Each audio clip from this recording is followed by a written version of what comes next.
श्री कृष्ण की जन्म कथा। भाद्र पक्ष कृष्ण अष्टमी को जन्माष्टमी कहते हैं, क्योंकि इस दिन भगवान श्री कृष्ण का जन्म दिवस मनाया जाता है।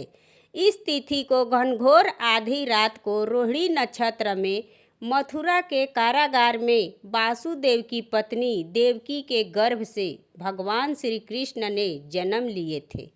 यह तिथि उसी शुभ घड़ी की याद दिलाती है और उसी समय से सारे देश में श्री कृष्ण जन्माष्टमी बहुत ही धूमधाम से मनाई जाती है।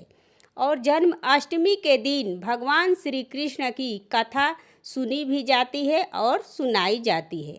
द्वापर युग में भोजवंशी राजा उग्रसेन मथुरा में राज्य करता था। उसके पुत्र कंस ने उसी गद्दी से उतार दिया और स्वयं मथुरा का राजा बन बैठा। और कंस की एक बहन भी थी, देवकी। देवकी का विवाह वासुदेव नामक यदुवंशी सरदार से हुआ था।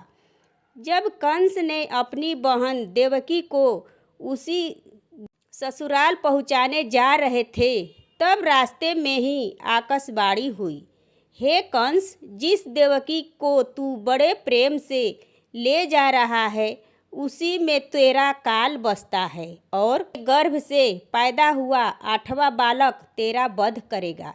यह सुनकर कंस वासुदेव को मारने के लिए चला गया। तब देवकी ने उससे प्रार्थना की और कही कि मेरे गर्भ में जो भी संतान होगा उसे मैं तुम्हारे पास ला दूंगी। बहनोई को मारने से तुम्हें क्या लाभ होगा। कंस ने देवकी की बात को मान लिया और मथुरा वापस आ गया। वासुदेव और देवकी को कारागृह में डाल दिया। वासुदेव देवकी के एक एक करके 7 बच्चे हुए और 7 को जन्म लेते ही कंस ने मार डाला। तब 8वां बच्चा पैदा होने वाला था। कारागार में उन पर कड़े पहरे बैठा दिए गए और उसी समय नंद की पत्नी यशोदा को भी बच्चा होने वाला था। उन्होंने ही वासुदेव देवकी के दुखी जीवन को देख 8वें बच्चे की रक्षा करने की उपाय रचा। जिस समय वासुदेव देवकी को पुत्र पैदा हुआ, उसी समय से यशोदा के गर्भ में एक कन्या का जन्म हुआ।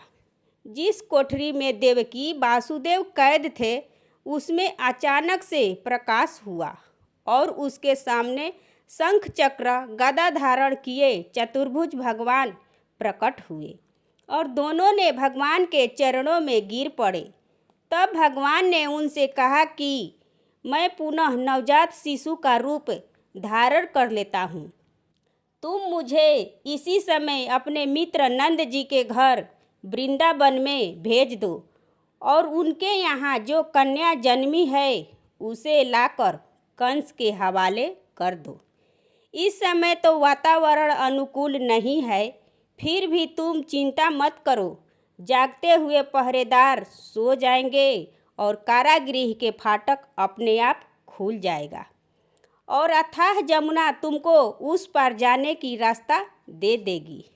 उसी समय वासुदेव नवजात शिशु रूप श्री कृष्ण को सूप में रखकर कारागृह से निकल गए और अथाह जमुना को पार कर नंद जी घर पहुँचे और उन्होंने वहाँ पर नवजात शिशु को यशोदा के साथ सुला दिए और उस कन्या को लेकर मथुरा आ गए और कारागृह के फाटक भी बंद हो गए।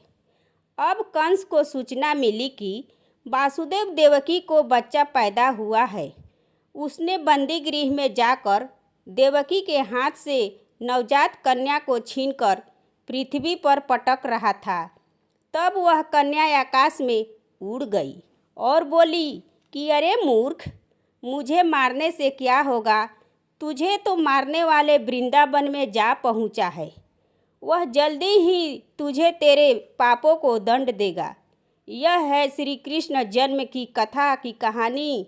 दोस्तों, ये कहानी कैसी लगी कमेंट करें और मेरे चैनल को सब्सक्राइब एवं वीडियो को लाइक करें। ज़्यादा से ज़्यादा शेयर करें। धन्यवाद।